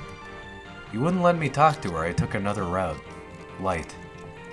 What you did was so much worse than that. If you just stuck to throwing your weight around to get her amenities, sure. If you just stuck to throwing your weight around to get her amenities, sure, I could overlook that. But you then go about trying to give a Class 4 anomaly a phone line to the outside world. Damn it. The Council already dislikes you working at the same site as her. This gets out, you can kiss whatever deal you've made goodbye. Redacted. Come on, Sophia, she's harmless. The only reason she's in there is because of me. I had to do something. Was the Foundation just going to let her grow up, thinking that her... Light, before you say another word, remember that this will be public to everyone with a Class 4 clearance. I can redact your name, but I can't stop people from putting the pieces together from an ill-timed outburst. Redacted remains silent. Redacted. 16 years. 16 years where she couldn't walk through a city or catch a movie or just go shopping. Doesn't matter if she's in a convent or a Foundation cell. She's being locked up for something she had no choice in. All because of me. It isn't fair. Light, I know. Redacted, and I can't do anything about it. I could send a strike team anywhere in the world. I know the secrets that the most powerful people in the world would pay billions for. And yet I can't even so much as talk to her. Let her know that she's not alone. Light, you've done the best you could. Much more than anyone could have expected of you in an impossible situation. Redacted, funny how little that makes of a difference. Redacted falls silent. Redacted, you know, I don't care, just write me up. Let's just get this over with. Light, I'm scheduling you for 6 2-hour sessions with a Foundation psychologist. Make sure it's glass. He signs off at the end of it. We can expunge this from your record. Redacted. Light. Redacted. Redacted. Yeah. Light. Ellipses. Redacted. Yeah, I know. Thank you, Sophia. End log. It looks like maybe Dad's part of the Foundation or something. Or maybe Mom. Who knows? On 05/08/2013, the following note was discovered within 166's containment area. Blank. I first met your mother when we were little more than children. She had hooves for feet and starlight in her eyes. She was beauty and nature incarnate, and I killed her with my own 2 hands. Eden isn't a place, it's a state of being. They wanted to take us back to it, and I stopped them. I took paradise away from us for a second time. I've never regretted my actions on that day except one. That when you first met me on that day, you saw your father and put a bullet into the head of your own mother. Wait, what? That when you first met me on that day, you saw your father and put a bullet into the head of your mother. I make no excuses, only explanation. You may not have even remembered it, but I'm telling you now in the hope you understand why I did what I did. I hope you forgive me. I love you. I wish I could have done more for you. The best I could do was leave you in the hands of kind and loving people, and hope they would raise you in my place. From what I've seen, they did well. I'm sorry you couldn't stay with them. I'm sorry they've brought you to this place. I promise to do my best to make sure your stay here is pleasant. I promise to keep you safe. Happy 16th birthday from your loving father. This leads to the tombstone of Alto Clef? Was Clef the one who started all of this? Clef. It was always him. Alive, Servine, Dr. Clef, Dr. Light, Euclid, Global Occult Coalition, Humanoid, Plant, Religious, Rewrite, Sapient, Sentient, Transfiguration. Interesting. I don't know what they mean by return us to Eden. Maybe Mom was too powerful to begin with. Alright, well that's the Tombstone of Alto Clef. I'm not gonna read it. We're not even done yet. I feel like it's been 2 hours. 167. Yeah, it basically has been 1 hour 40 minutes. I love this soundtrack. This is Capcom vs. SNK. 167, it's a short one. Nice. Object class safe. Special containment procedures 167 is currently kept in room double blank of Research Command 06. Its door is to be padlocked at all times when not under study. Anyone wishing to obtain the key to conduct unscheduled exploration of or to study 167 may do so only with the permission of the relevant Level 3 personnel assigned to this SCP. Description: 167 is a cube measuring approximately 10 meters on its edge, created from an unidentified shiny white plastic polymer. Affixed to one of the faces of the cube is a large metal door. It is unknown if this door is part of the original SCP or if it was affixed by someone else before the object was acquired by the SCP Foundation. The interior dimensions of this cube are identical to the exterior, minus several centimeters for the width of the cube, except that 2 of the remaining 3 walls each have doorways in them. These doorways lead directly to identical rooms, each with 2 more doorways leading to 2 more identical rooms.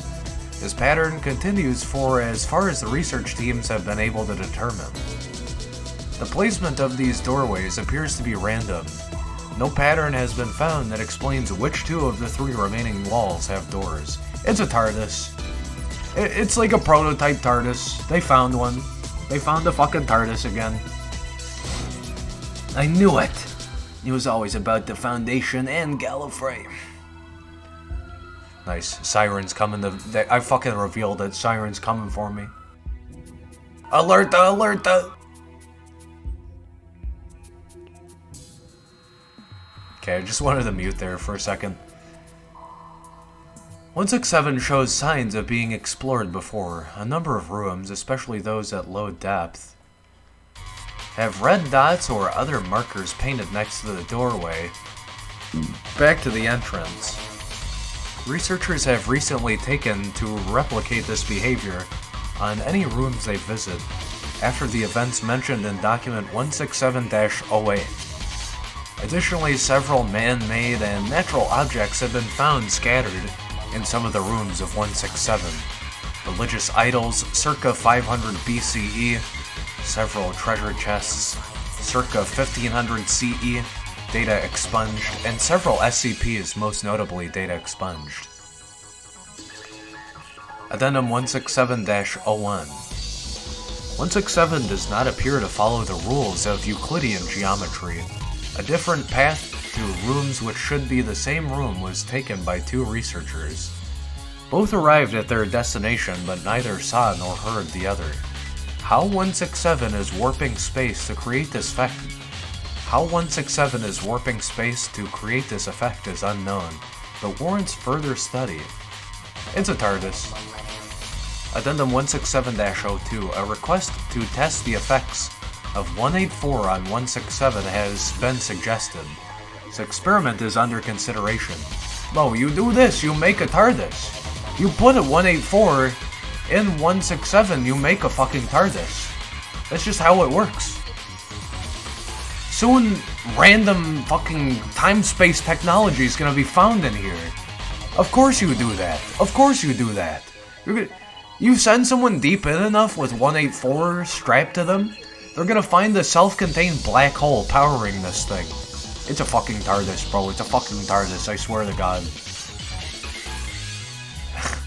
Addendum 167-03. A request to use 167 as a compact storage space for benign SCPs has been proposed by Dr. Blank.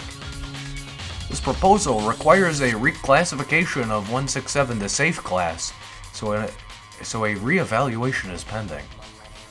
Yeah, you just pick up the big, like, fluffy cube that contains several omniverses in it. Yeah, there you go. You're done. That's all you need. Just pick it up with 2 hands, take it everywhere you go. It's your new backpack. Document 167-08. As most of you are aware, Dr. Blank was videotaped entering 167 several days ago, without the requisite ball of twine, and he has not yet returned. His ultimate fate is unknown, but the search teams have turned up nothing. Let this be a reminder to all of you just how easy it could be to get lost in there if you don't utilize some method of marking your path. If I find that any other researcher has disobeyed the safety regulations and entered without a ball of twine, no matter how far deep they intend to go, they will find themselves being transferred to another facility for researching Keter-class SCPs, where they should have ample motivation to learn to follow safety regulations quite quickly. Dr. Klein. So this links back to the other 001 that we read. Fucking crazy. Cube, portal, safe, space-time structure. It's a fucking TARDIS, bro.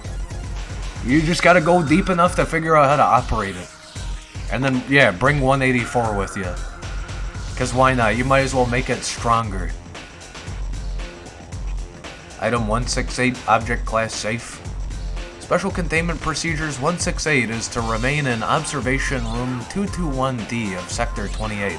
So that last message not only was like a, if we find you, you're gonna get demoted kind of shit, but also, it's too important. You can't be dying in here, bro.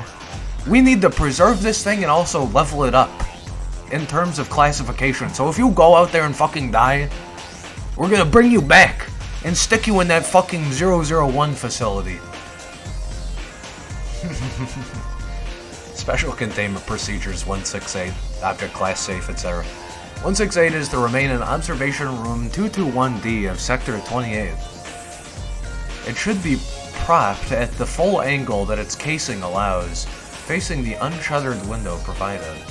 The entrance is to remain locked, with the entrance available by request. Based on prior research, it is not to be used as a normal calculator would. Discussions with 168 is encouraged, but is to be limited to a maximum of 1 hour per day, no exceptions. Description: found resting on a desk during clearance of the condemned blank elementary school building in 1990 single blank. 168 is a Hewlett-Packard brand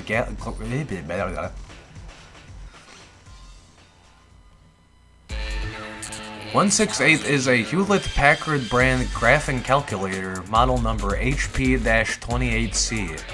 Upon initial inspection, it was discovered that the name Eric was carved into the inside of the removable. It was discovered that the name Eric was carved into the inside of the removable casing. However, upon inputting a simple equation, that's a division symbol. Parentheses 6 divided by 3, and pressing the equals button, the screen of the device went blank for 3 minutes and 34 seconds, after which the alternate key function engaged, displaying the message, "What time is it?" For a log of the conversation, those with level 2 security clearance should see Addendum Report E-12.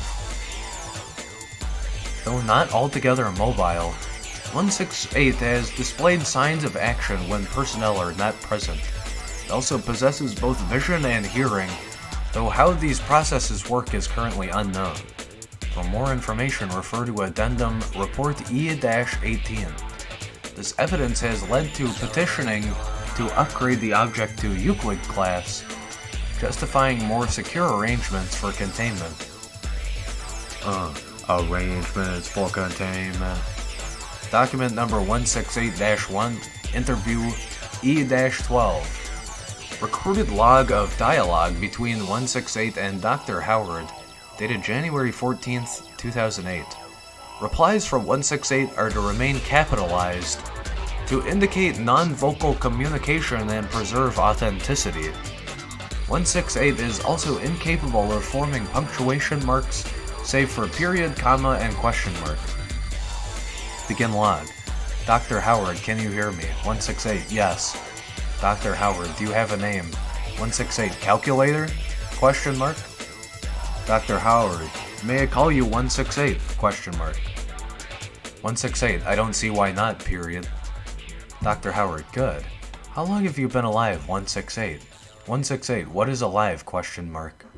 Dr. Howard, being able to think. 168, oh, period. 168 pauses for approximately 2 minutes. 168, 12 years, 3 months, 12 days, 8 minutes, 32 seconds. Howard, why did it take so long? 168, no one's ever asked. Howard, moving on. There is a name carved into your casing. Who is Eric? 168, Eric was nice, period. I like Eric. 168. Eric was nice, period. I liked Eric, period. Where is he gone, question mark. Dr. Howard. I don't know where he is gone, 168. 168. What a forgetful boy, period. I hope he remembers to come back for me again, period. Howard. Was Eric your owner? 168. Eric was nice, period. Howard. Alright. Do you function as a calculator should, 168? 168. I should hope so, period. Howard. May I try using you to calculate an equation, something like 2 plus 2? 168. Yes, period. Dr. Howard enters 2 plus 2 and hits the equals key. The answer 4 appears on 168's screen instantaneously. Howard. May I try another one without telling you what it is first? 168. Yes, period. Dr. Howard enters 264 divided by 8 and hits the equals key. The answer 33 appears on 168's screen after 12 seconds. Howard. Why did that take so long, 168? 168. Long division is hard. Period. Jeez. Howard. I think that's enough for today. I'll talk to you again tomorrow, 168. 168. Wait, period. It's dark in here, period. Can you open the window? Howard. There is no window in this room, 168. 168. Can I have another room with a window in it, question mark? Howard. I'm afraid not, period. 168. No fair, period. And luck. So it might be Howard, what is his name? It might be Eric's consciousness in the calculator and he was 12 years old, or maybe the calculator is 12 years old and stole Eric's consciousness or something, I don't know. Or maybe he's growing up just like a human boy would be. He needs so much food, he's a growing boy. Document 168-2, report E-18. Upon entering storage room 185-D to continue testing with 168 on the morning of January 15th, 2008, I discovered the only table in the room upended with 168 resting next to it, in an upright position. Its screen read, "How do you like that? Question mark. Teach you to leave me in the dark all day, period. Jerk, period."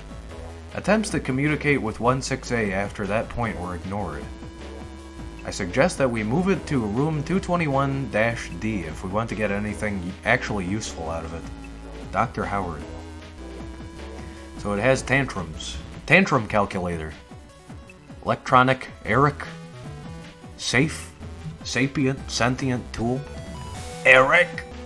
What does Eric tag lead to? Also 169 coming up, nice. There's a couple of Erics.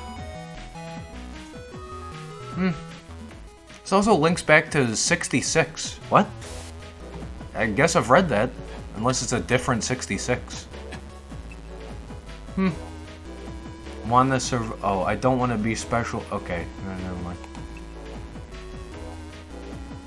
Alright, here's 169. It has an image. I guess I'll save it until the very end though, because it's right at the end.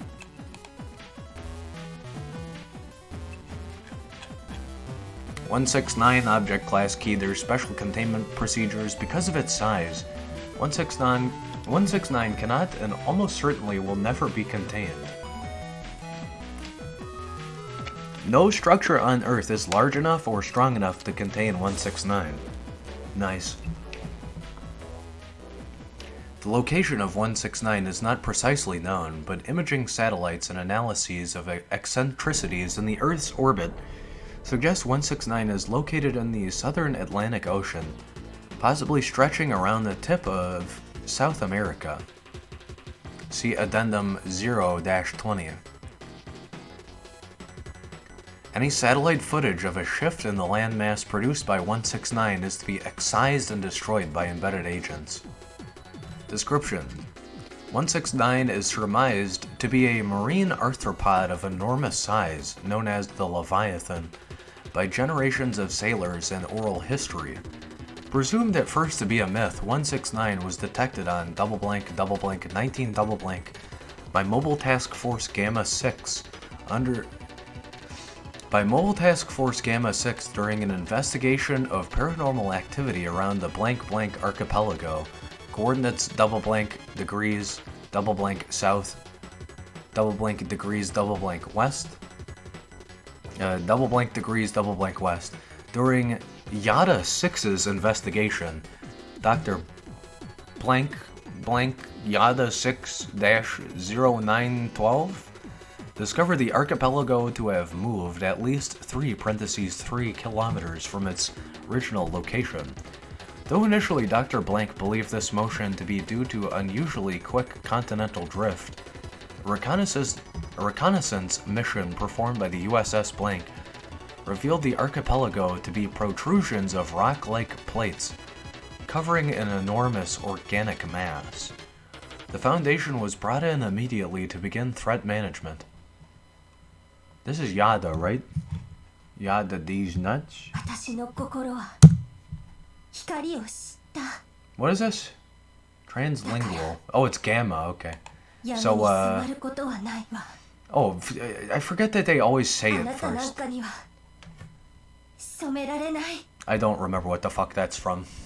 It's just some Phantasy Star voice track. So, Mobile Task Force Gamma 6. During Gamma 6's investigation, Dr. Blank Blank Gamma 6-0912 discovered the archipelago to have moved at least 3 kilometers from its original location. Though initially Dr. Blank believed this motion to be due to unusually quick continental drift, a reconnaissance mission performed by the USS Blank revealed the archipelago to be the protrusions of rock-like plates covering an enormous organic mass. The Foundation was brought in immediately to begin threat management.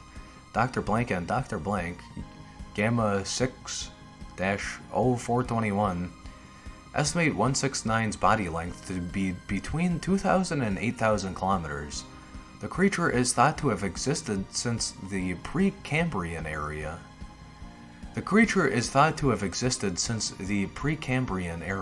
No other specimens have been cited. Almost nothing is known about 169's habits, such as its reproductive capabilities, if any, food source, and nesting area, if any. Research regarding 169 is pending approval. The archipelago known as the Blank Blank Islands have historically been uninhabited, though claimed by Blank in 17 double blank. Upon handover to the Foundation, Blank presence was evacuated on the pretense of rising sea levels. Though the archipelago has remained above sea level for several millennia, any change of depth by 169 could result in the disappearance of the entire archipelago. 169 moves slowly, less than 1 kilometer per week, but seems only to be adrift. Its method of propulsion is unknown. Regular seismic tremors seem to indicate breathing about every 3 months, causing minor shifts in the island's terrain, suggesting that the creature is probably dormant. Information suppression. The USS Blank was scuttled with all hands immediately after the discovery of 169 with the permission of the American government.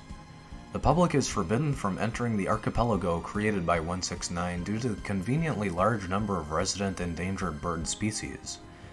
As indicated above, satellite footage is to be doctored in order to suppress knowledge of 169's movement.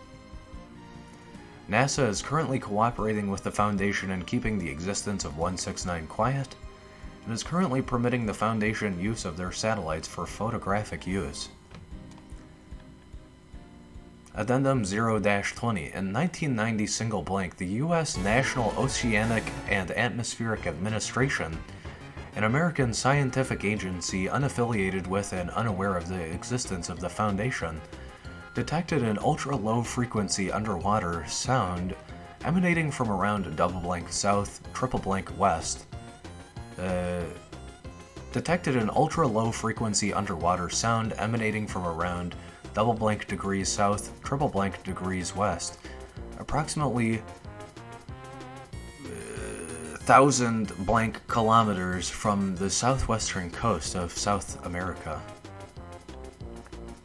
Despite the best efforts of embedded agent blank blank, IA-1522, news of the sound leaked to the media, receiving significant media coverage.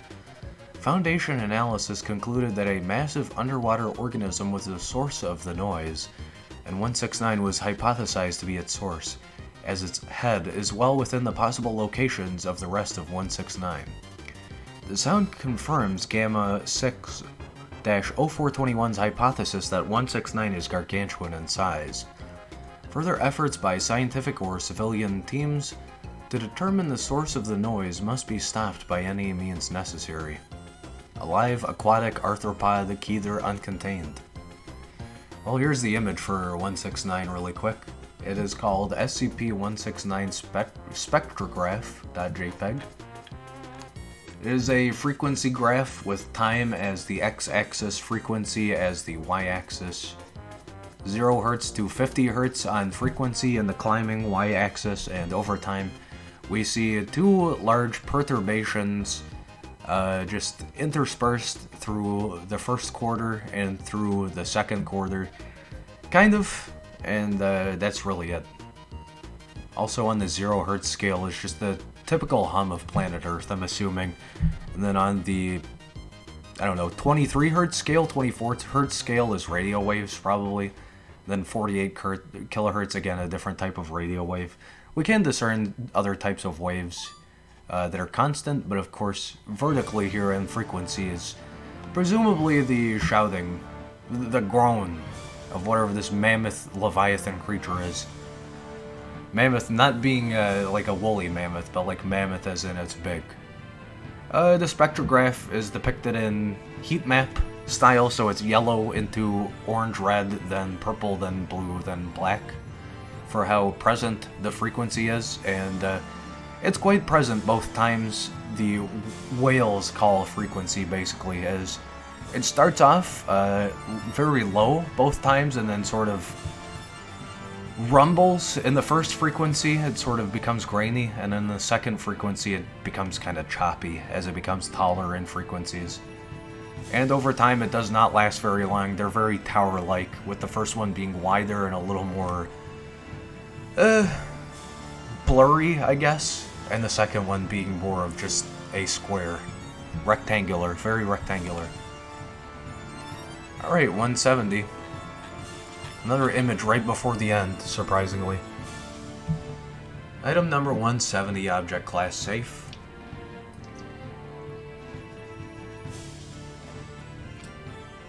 Special containment procedures.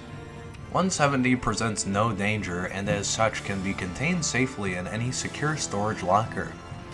However, due to the potential misuse of the substance, as well as the limited quantity of 170 available, no personnel may remove it from storage without prior approval from Dr. Blank.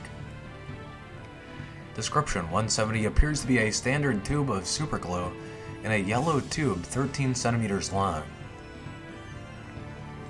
There is no manufacturer information or any other text on the outside of the container apart from the word superglue, printed in bold letters on the front. Whenever any amount of the substance is applied to solid material, and that solid is put in contact with any surface, both objects lose molecular cohesion in the area surrounding the contact points, allowing one to be pushed through the other. This effect lasts only moments, however. Within a third of a second of the two surfaces making contact, the ability of each to pass through each other is nullified, leaving both permanently bonded together. So it's like a Gary's Mod type of glue. 170 was seized in a raid on an illegal laboratory in blank in 19 double blank. The unusual properties of 170 were unknown until a standard test on all seized materials was performed on it. A laboratory technician used a pipette to extract a small amount of 170 for analysis.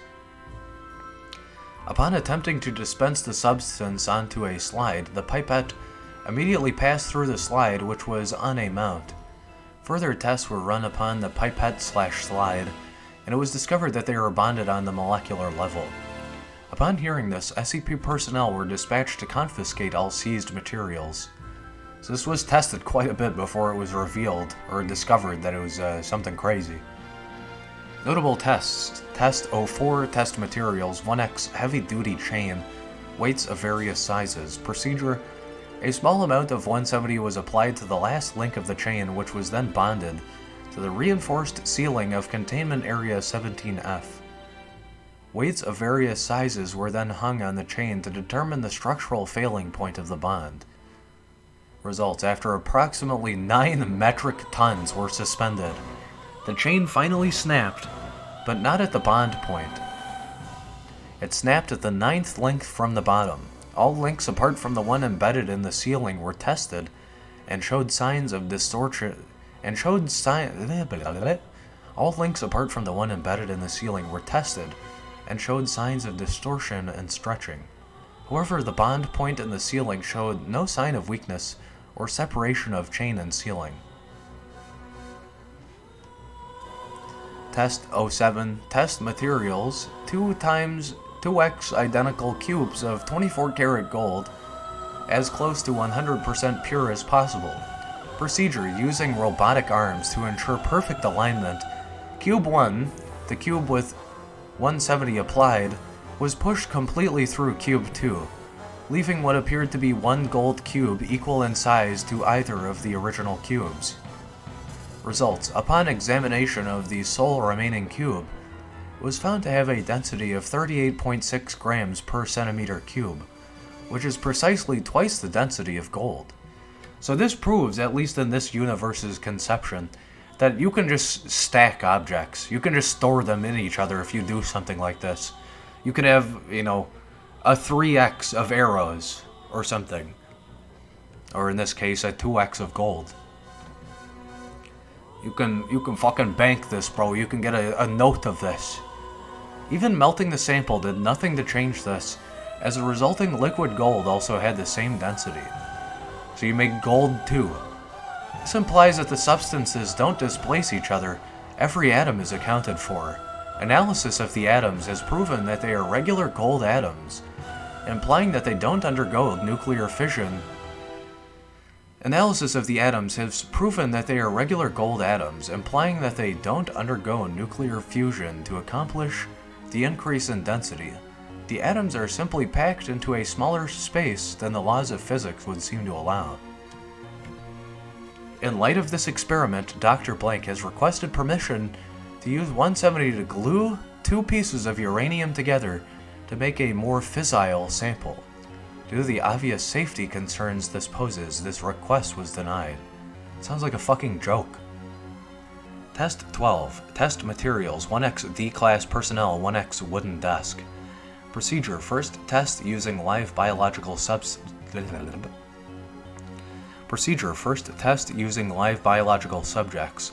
D-class personnel had a small amount of 170 applied to his right index finger and was instructed to poke the desk.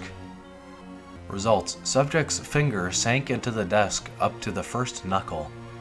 Despite obvious panic, the subject reported no pain, discomfort, or sensation below the bond point. However, his finger quickly began swelling and turned purple as his circulatory system continued pumping blood to an area that could no longer return it. Finger was amputated between the first and second knuckle. Well, the image is relevant to the bit we're at, so let's look at the picture. The description of the image says X-ray of subject's finger bonded to the desk. Post-amputation, the fracture was caused by the subject struggling to free himself. Oh no. The name of the image is X-ray.jpg. And quite literally, it does appear to be a removed finger just attached to something which looks kind of like wood. It's an X-ray photo, so it's a varying amount of blues to whites. And yeah, it definitely does depict a part of an index finger in wood, with nothing in the background, just light. Light imaging from an X-ray machine printer. However that works. I don't know how that works. Test 19. Test materials: 1x Pratt & Whitney F100 jet engine. The reinforced ceiling of Containment Area 19B. Procedure: 170 was applied to the jet engine mountings, which were quickly pushed 3.2 centimeters, approximately 1.25 inches, into the ceiling of the chamber. After connecting an appropriate fuel supply and control system, the jet engine was fired. Results: the engine was run continuously at high speed for 40 minutes, while cameras monitored the join point for any signs of stress. While small cracks appeared in the concrete around the join point, there were no indications of any possible structural failures or separation of the two materials, even under a force of 120,000 newtons. Chemical, liquid, safe transfiguration. And that's gonna do it for tonight, homies. I hope y'all enjoyed. I hope it was fun for you. I certainly enjoyed it. Oh yeah, let's go look at the names of all these. So we had, what was it, 161? The Pinwheel of Doom. Pinwheel of Doom, Ball of Sharp, An Old Castaway, Squid Tumors, The Creeping Hungry Sands of Tool, Just a Teenage Gaia, Infinite Labyrinth, Sentient Calculator, The Leviathan, and a tube of superglue. Next time we're gonna read The Collective Brain Foam. That sounds good. Anyway, thank you for watching. I hope you enjoyed. Kind of a late night stream, but like I said earlier, I just wanted to do something. So that's gonna do it for me tonight. I hope you enjoyed. Make sure to click the links and do the follow, subscribe thing. I'm gonna post links in the Twitch chat. Subscribe to the VOD channel, the main edited YouTube videos channel as well. Follow the Twitter, come join the community Discord. Drop a follow on the Twitch channel, if you will, please. And yeah, that's gonna do it.